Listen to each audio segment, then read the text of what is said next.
Chapter 5. Now it came to pass on the third day that Esther put on her royal apparel and stood in the inner court of the king's house, over against the king's house.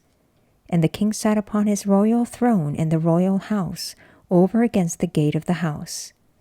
And it was so, when the king saw Esther, the queen, standing in the court, that she obtained favor in his sight. And the king held out to Esther the golden scepter that was in his hand. So Esther drew near and touched the top of the scepter. Then said the king unto her, What wilt thou, Queen Esther? And what is thy request? It shall be even given thee to the half of the kingdom. And Esther answered, If it seem good unto the king, let the king and Haman come this day unto the banquet that I have prepared for him. Then the king said, Cause Haman to make haste, that he may do as Esther hath said. So the king and Haman came to the banquet that Esther had prepared. And the king said unto Esther at the banquet of wine, What is thy petition? And it shall be granted thee. And what is thy request? Even to the half of the kingdom it shall be performed.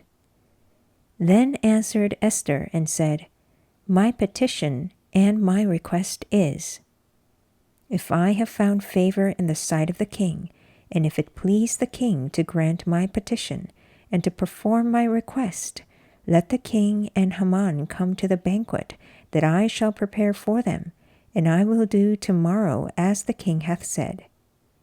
Then went Haman forth that day joyful and with a glad heart. But when Haman saw Mordecai in the king's gate, that he stood not up, nor moved for him, he was full of indignation against Mordecai.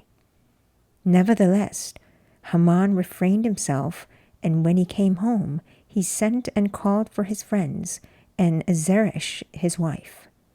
And Haman told them of the glory of his riches, and the multitude of his children, and all the things wherein the king had promoted him, and how he had advanced him above the princes and servants of the king. Haman said moreover, Yea, Esther, the queen did let no man come in with the king unto the banquet that she had prepared but myself, and tomorrow am I invited unto her also with the king. Yet all this availeth me nothing, so long as I see Mordecai the Jew sitting at the king's gate. Then said Zeresh his wife and all his friends unto him, Let a gallows be made of 50 cubits high, and tomorrow speak thou unto the king that Mordecai may be hanged thereon. Then go thou in merrily with the king unto the banquet. And the thing pleased Haman, and he caused the gallows to be made.